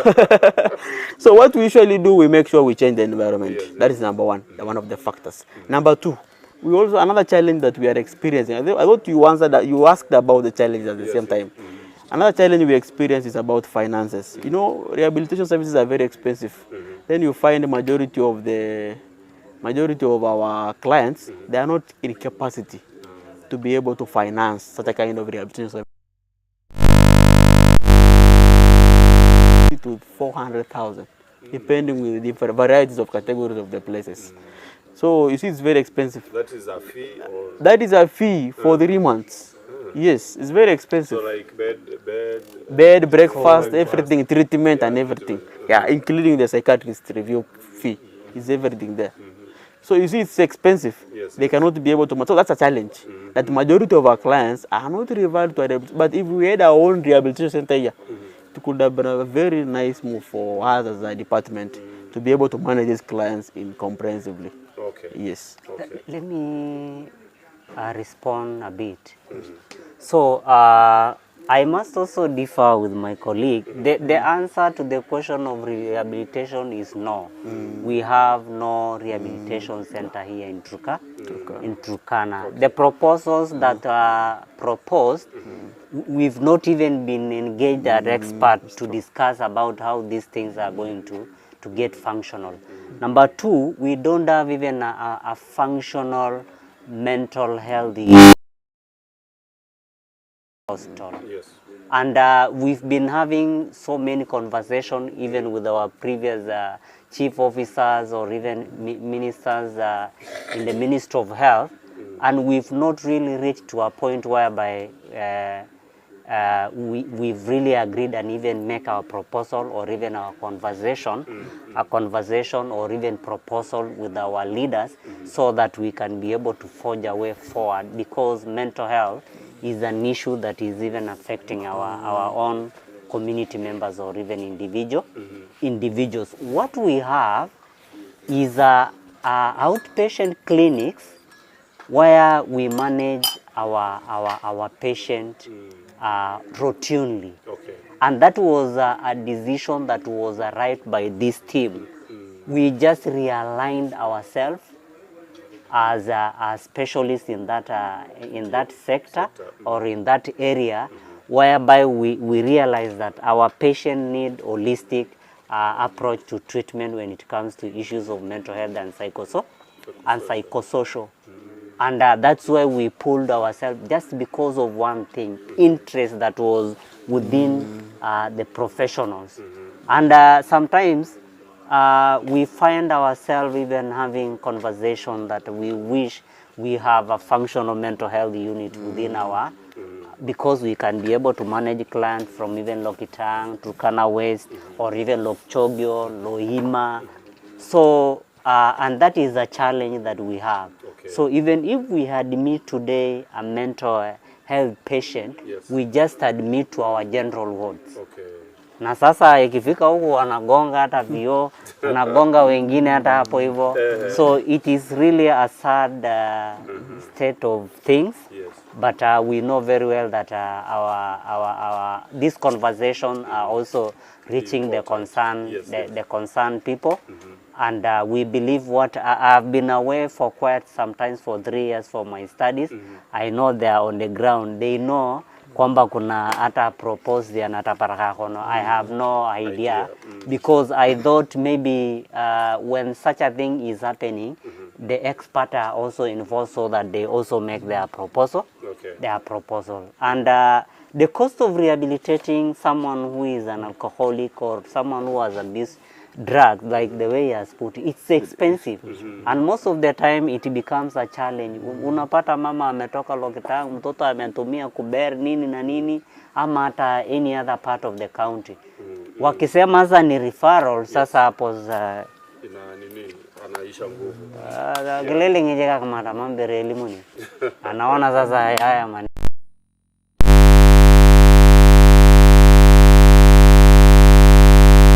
Training us as even the providers of those services, because from where we even operate, unapata, like today I find him stabilizing a patient. There is just a small room ya mental health clinic, kuna hetu. Even the state of those structures, it is the current minister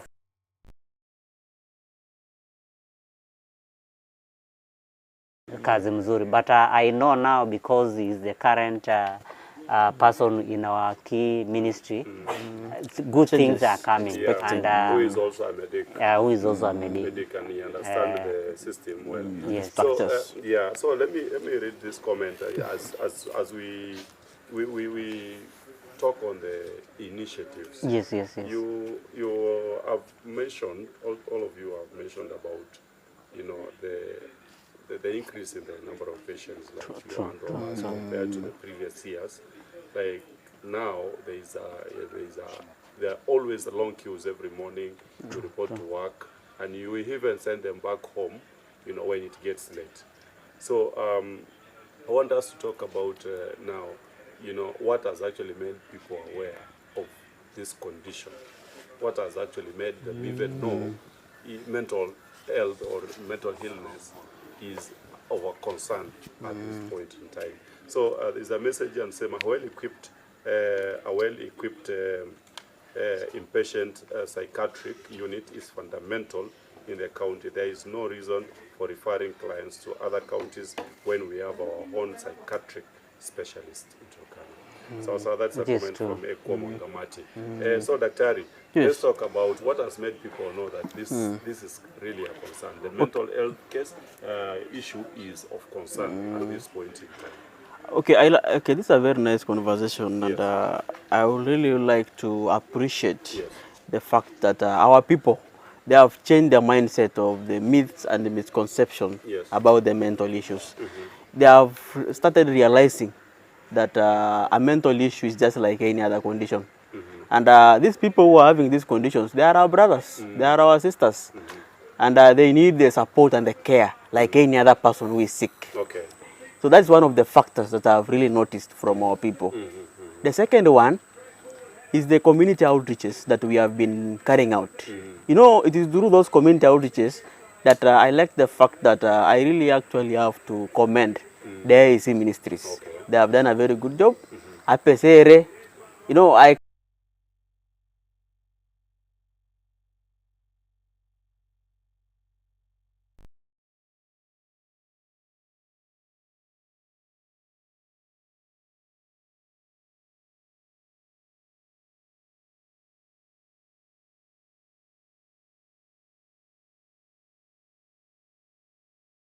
through those community outreaches, we have been able to educate our people in the community, various communities that do the outreaches. Okay. The community awareness of the mental issues that are existing, and even how they can be able to access the services. It is through those community outreaches that we are getting the referral links. You see a client from Kawakol, a client from Kakuma, a client from maybe Nadapal, he has been referred through the community outreaches.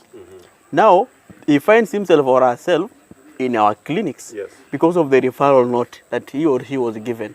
Now, anapata services zenye anafaa.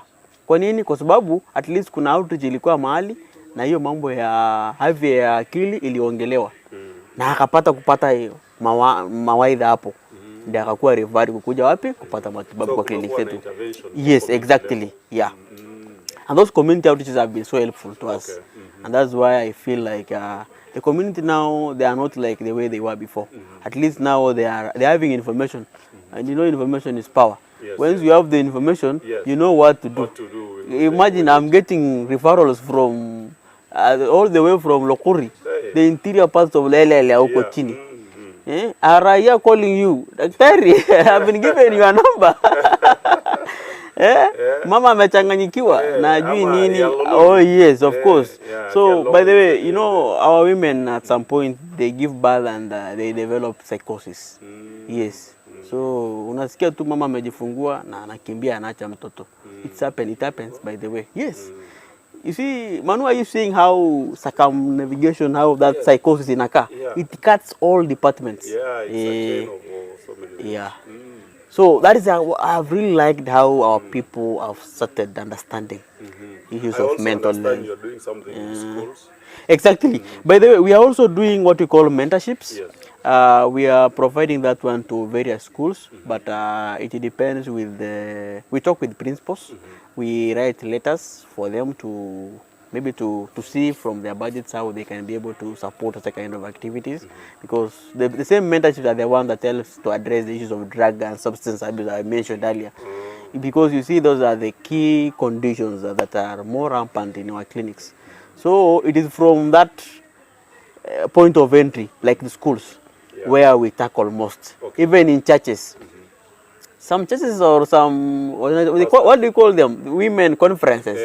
They have invited me severally. Wow. Yes, just for talks, psychosocial or mental talks. People are suffering. Yes. Even the household issues. are sick. Yes. So mentally. yeah, exactly. So they need the attention Yeah. of the professionals Okay. for them to be able to understand the realities and how best they can be able to handle the issues. Yes. So I like the fact that people are trying to embrace. Yeah. They are trying to embrace the fact that these issues need the attention, the utmost attention that it requires. Yeah. So daktari, Yes. tunamalizia. Okay, Tunamalizia. okay. As you had on what Dr. Nico amesema. Yes, yes. So kuna hii the notion, I think it's a mantra that always people say uko nje, ati kwamba usiache abrupt, anza kuacha polepole. Kama ulikuwa unakunywa 5, punguza kunywa ngapi? 3, 2, 4.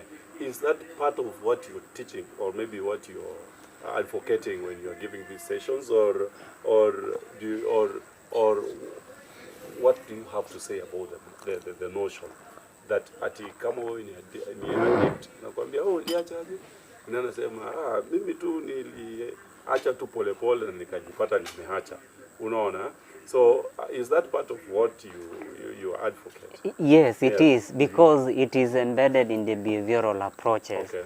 That behavior is learned and it can also be unlearned. So, and behavior change is a gradual process. So it is true that you can't tell someone to cut the habit of alcohol or habits of drugs today or even in the morning. Okay. So there is need for slight reinforcement and also encouraging them to cut using drugs bit by bit. So their notion is based on some scientific evidence. Okay. Yes, because behavior is gradual. Yes. And I also wanted to add a little bit on what really has prompted people to utilize our services. So I must say, this conversation started way back in 2018 when we were now joining the hospital or county. We started having conversation and we were given free airtime like Turkana TV, IOC.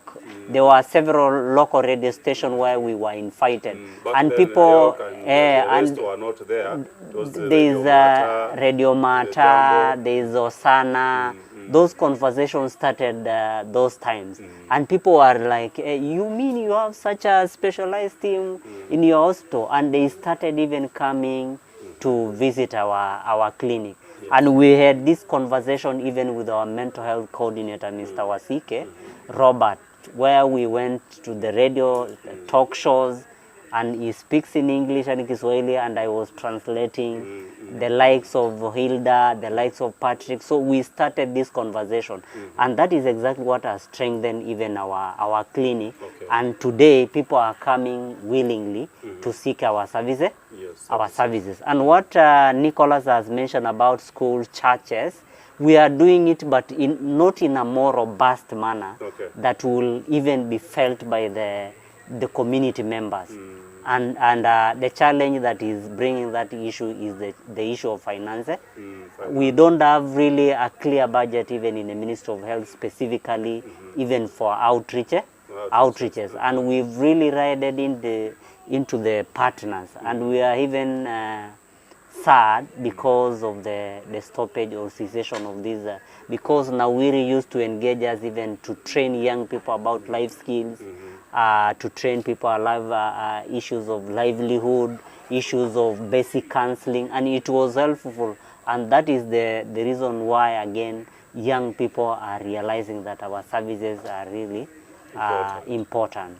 And those are some of the avenues. But we encourage even the government to realize that this is a concern, so that resources are pulled to make us reach to schools, because we need to have community-based psychiatric or mental health services where we can be able to reach to school, churches, because people, like the way you put it, people out there are experiencing challenges that needs to be addressed by professionals. Yeah, as you have explained, it is very important. It is already a concern. Yes. If you are meeting 40 people in a day, and meeting almost 50 people in a day, then this is a number that you will see being attended at outpatient outpatient unit. Yes. Ukienda hospitali utapata wamejipanga hapo wakiongoja kwenda kuchekiwa nini. So this is you are meeting an equal number to like those who are attending other services within the facility. So it is a concern of which, to my knowledge, I think the minister in charge is also picking something from this discussion, and and action has to be taken. Secondly, I'm also saying this as a, I don't know, I haven't read much about if there is any policy that supports the channeling of funds for this specific case in the LCRH or in the Ministry of Health. And if it happens there is no policy, then it is up to you, because you are the initiators of the idea, and you've already seen where the need is. So you think it is important also with you to advise the minister why this is so important to have it in the budget lines. So as we conclude, last one on this matter, like what next for Turkana when it comes to these cases, and even speak what you are able to do even beyond this. We are speaking to hundreds of people who are following this conversation. What are you doing, for a living, or what do you think you can offer, or someone might seek as a service from you? I understand you are a PhD finalist. See, talk to us about that. It's also an achievement. You are joining another team of PhD holders in Turkana County. Talk to us about it as you also finalize as your parting shot. Thank you for the discussion. Yes. One thing that is very key is a call for action. This is something all of us need to get involved. Several from different ministries, so we need to have these conversations. It is not supposed to end here. Yeah. And it's good even from the comments. I know some of the individuals who have been spearheading this issue. So we need to talk. We need to have a healthy conversation. Yes. So that when we have this healthy conversation, people will always realize that the services that we offer are very important. And this discussion needs to reach to the church, needs to reach to the schools. The top management of each institution need to realize that the employees, the students are struggling with a lot of issues that needs to be addressed by professionals. Thank you. Okay. Karibu sana. Tuambia hata unafanya ile we are talking about you as a student. So as a student pursuing a doctorate in psychology, I am really passionate about these issues of mental health. And that's why I started this conversation long time ago. So I am already a brand. Okay. I am a brand. Yes, yes. And I am someone who has worked in the Ministry of Health for quite some time in HIV programming and now in mental health. So this conversation I am now strengthening. By the time I'm coming back again in December, now back to work, Yes. it is something that I need to start making conversation with the Ministry of Health and even take an active role in developing some of the policy documents. And I have already gone ahead, Dr. Epem, who is our current minister, gave me an opportunity even to launch one of the intervention to address issues of employees called Employee Assistance Program in LCRH. We are also, apart from serving clients, we've even extended our support to our colleagues because they are struggling with mental illnesses, and we don't need to discriminate them based on their condition. And I also went ahead even to develop a TOR, and I shared with Dr. Yvonne that how best we are going to address if today an employee is experiencing mental illness or mental condition, how best are we going to address, because these are just again family members or internal mechanism to address our issues, because even internally we are having issues. So that is an intervention that we are putting in place, and by the time I'm coming back full swing, those conversations will be to another level. I understand you also teaching somewhere. Ama unapatikana wapi, because now watu wakitaka kukupata, so wakitaka kukupata aje? For now, I am conducting my research. Yes. My research is basically on issues of critical analysis on the issues of burnout and job satisfaction among healthcare workers. So I have concluded now, and I am doing my analysis and also the several defenses. But for the period I have been conducting my research, I have also been supporting Kenya Medical Training College, teaching the community health assistant, because there is also a component of mental health. And this is a team that is also a robust team that is going to address issues of mental health, because their key role is preventive. And I am also supporting Turkana University, especially on the same, on the same as much as I'm working on my dissertation. Oh. So I am also a founder of Turkana Health, Turkana Institute of Health and Psychological Studies.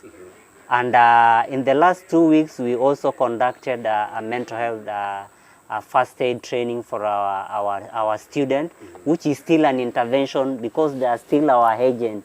They go to the community, Yes. but of course they will still, our referral point is Lodwar County and Referral Hospital, because that is an intervention that encourages even our people to acknowledge that there are people who can still reach to them even at the community level. Wow. So, And you wanted to leave that one out. which one? You never wanted to bring that one out.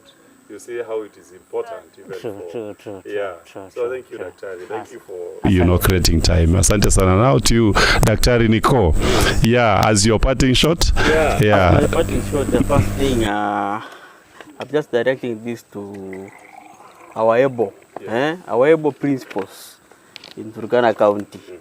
This is who are watching this show. That this is a very nice opportunity. For those ones we have enjoyed so far, we are ready and we are willing to come back so that we can be able to mentor our students and also ensure that we make them be aware of the challenges that the drugs and substances are causing to their lives, and how best they can be able to cope with the drugs, and how they can also be able to manage it, so that they can also be out of that, because that is what is derailing most of the students. Okay. Yeah. Then I'm also directing this to another issue. I'm directing out is the community. I'm always available in the community because most of my work is in the community level. Okay. Because you find I'm always on the move. Even when I'm in the clinic, you'll find calls coming from the community. They need my intervention. So at some point, inakuwa ngumu sana making them come to the clinic, because some of them, they are not able. You find somebody maybe is not able to come to the clinic. So, you know, there are people who require privacy in their lives. So you find majority of my work is in the community, exactly, yeah. So even in terms of referral links that I do carry out, majority of them I do refer them within the community. Yes. So, but for somebody to get me, it's just in the psychiatric clinic. You just come and ask, where is Nicholas, like others do. Then they will be told where I will be. If I will be around, ukiingia tu, just ask. You just ask, Nicholas ako wapi. You will either be told where he is, or you will be given the number, then you call. Yeah. Yeah, then finally, I also need to talk to the business people in the county, maybe who have been instructed or who need their extra safety and security, and maybe they want to finalize that process. As part of the process, for you to own a firearm, you are supposed to be done a mental status assessment. So just for the sake, if you will be required to do a mental status assessment, just come and ask Nicholas. Yeah, I will write you a very good report. You will be told where you will be. Yes. So that is how we can be able to help our people. Then for the issue of the rehabilitation, because I've seen it in the comment section, somebody mentioned that, we are doing all we can to make sure that we spearhead the issue to the respective concerned people, so that we can have our own rehab within the county, so that we don't refer them anymore. Yeah, I think that's what we can do.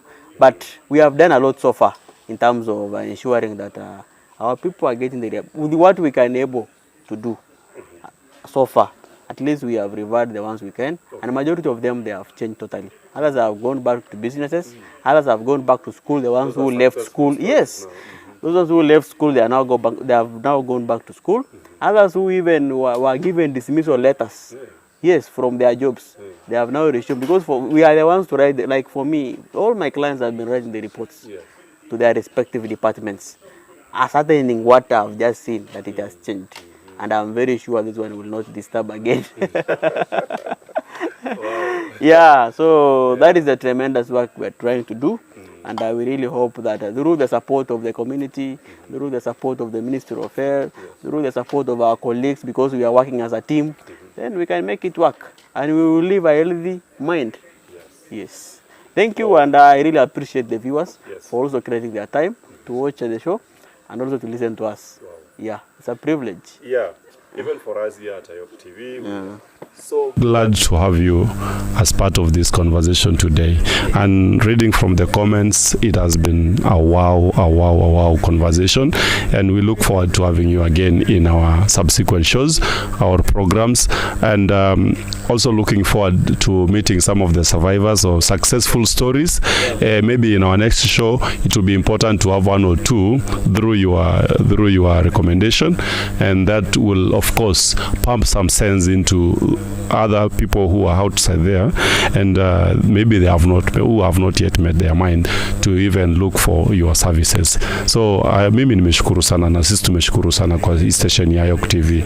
Yeah. So otherwise, to all our viewers, we are so grateful also to have you since we started and up to now. It has been a great show, and this is what we promise to be offering, conversations that can change and change the narrative, talks that can bring a change to the society. These are conversations that will transform and shape the Turkana community to what we want or what we aspire. So from us, Ayok TV, we are glad that you kept along with us up to now and up to the end. We look forward to meeting you again on Wednesday, and we have the profile show with Dr. John Erus, our Deputy Governor, and he will be hosted by our very own Marion Achokori on the program The Profile. So keep in touch with us. On Wednesday, we have the Deputy Governor Turkana County taking us through all his life and what the achievement and the entire biography of him, and also what he aspires to do in future as the Deputy Governor of Turkana County. Looking forward to that day. Asanteni sana to our technical team, Savai Allen, thanks for the great job. To our IT guru there, Nichi Brian Kuya, thanks for the great job with your companion. We look forward again to doing this again tomorrow. Asanteni sana na Mungu awabariki, mulale salama. Asanteni sana gentlemen. Asante.